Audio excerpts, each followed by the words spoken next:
You know, in the massive, beautiful PowerPoint I put together, I actually had some clips in there. But there is a assistant district attorney out of Williamson County named Lisa Levy. Levy, I believe her name. Lisa Levy, whatever. Leslie. She's no longer in that position. Well, she's no longer there. But there's a video of her, and it's not a secret thing. It's something they posted online. So she's the assistant district attorney. So she works for one of the highest law enforcement offices in that county.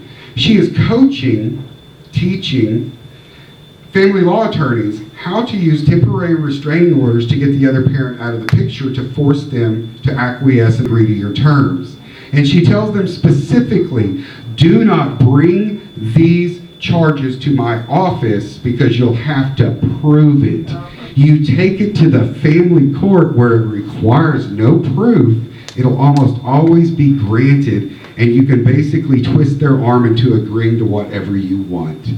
And so, again, I'm a naive person, but I would think that a law enforcement officer, especially if it came to child abuse or sexual abuse or something like that, would want you to report that crime so they could prosecute it if it was real.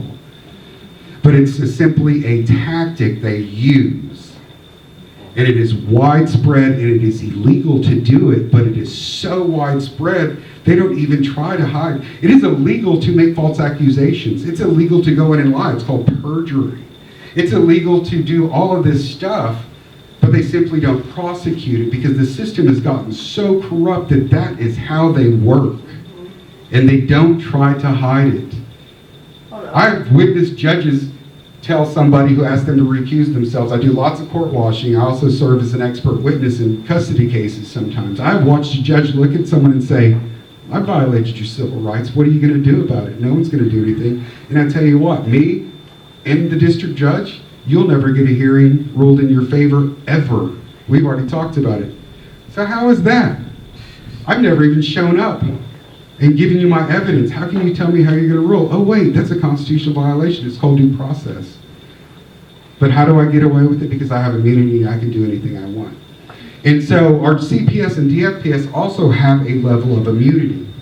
And most people don't know that you can break that and fight in federal court. Most attorneys won't take that on because it's a years-long process and they're not going to get paid for a long time. So most parents who are abused by CPS and DFPS, they're stuck because most people don't have time to teach themselves state and federal law.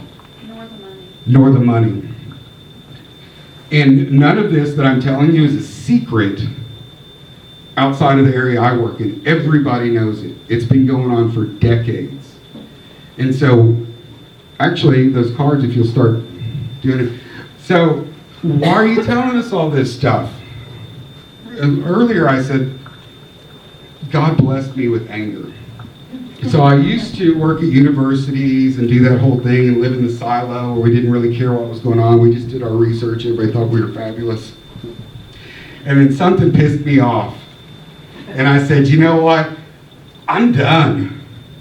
I'm going to devote my time to going around and trying to change this stuff.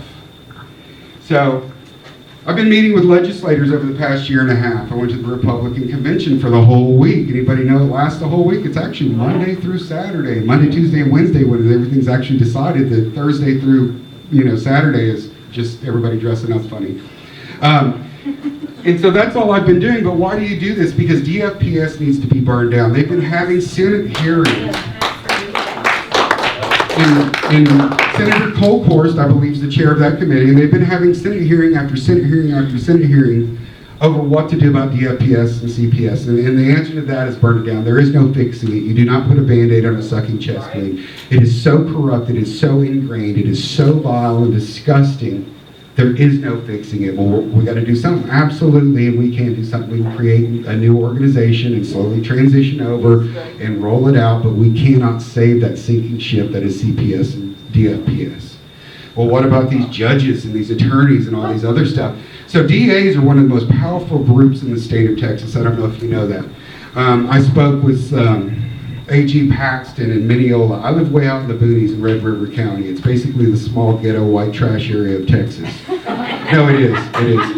It is bad out there. But I went to Mineola and saw him speak. and he was furious. He was furious that he can't prosecute election integrity anymore. The Second Court of Criminal Appeals said, no, it's not your job. You won't be able to do it. The only people who can do it are district attorneys. So the way it is currently, without legislative change, if I'm a district attorney and I'm, say, I don't know, Harris County, I can sit up there and I can fill out ballots and I can stuff them in a box in front of you on camera and stuff the box, because who's the only person that can prosecute me? That would be me, because DAs are the only ones who can prosecute it now.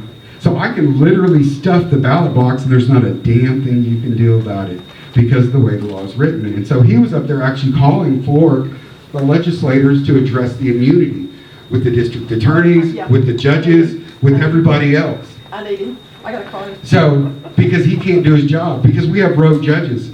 Anybody realize that a few weeks ago a judge postponed, our trigger law, so we had heartbeat law, it kicked off Roe v. Wade. Oh, by the way, my senator is Brian Hughes, authored heartbeat bill. And then we had the trigger law, and then a judge postponed that and allowed abortions to continue for a few more weeks.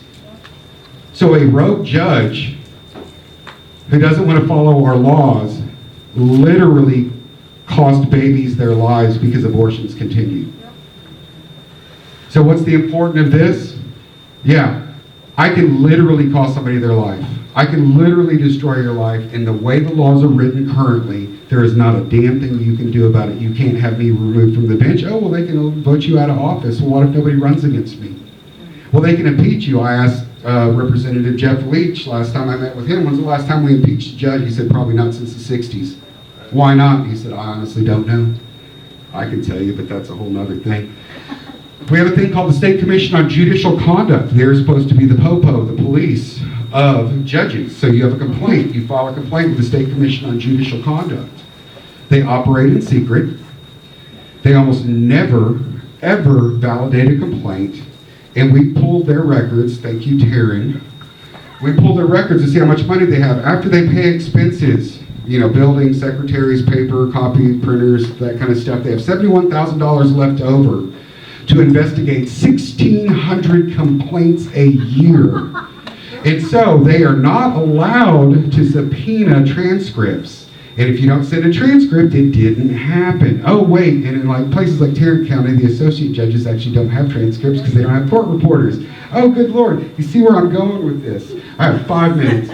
So they literally cannot pay to get the transcripts to see if what you said is true. We have an hour and a half long audio recording of a person who sits on the SCJC basically saying, yeah, we're kind of left with, we'll get on the phone and say, hey, Judge Patrick, did you really say you were going to violate his rights and he was screwed? And Judge Patrick's going to say, yes. Because Judge Patrick's a rock star. But basically they call a lawyer and say, did he say this? I don't know what you're talking about. They call the judge, did you say this? No? Oh, unfounded. Well, I've got 5 witnesses who signed sworn statements and said he did say this. Well, we don't have a transcript. Well, there was no court reporter in the room. Sorry about your bad luck.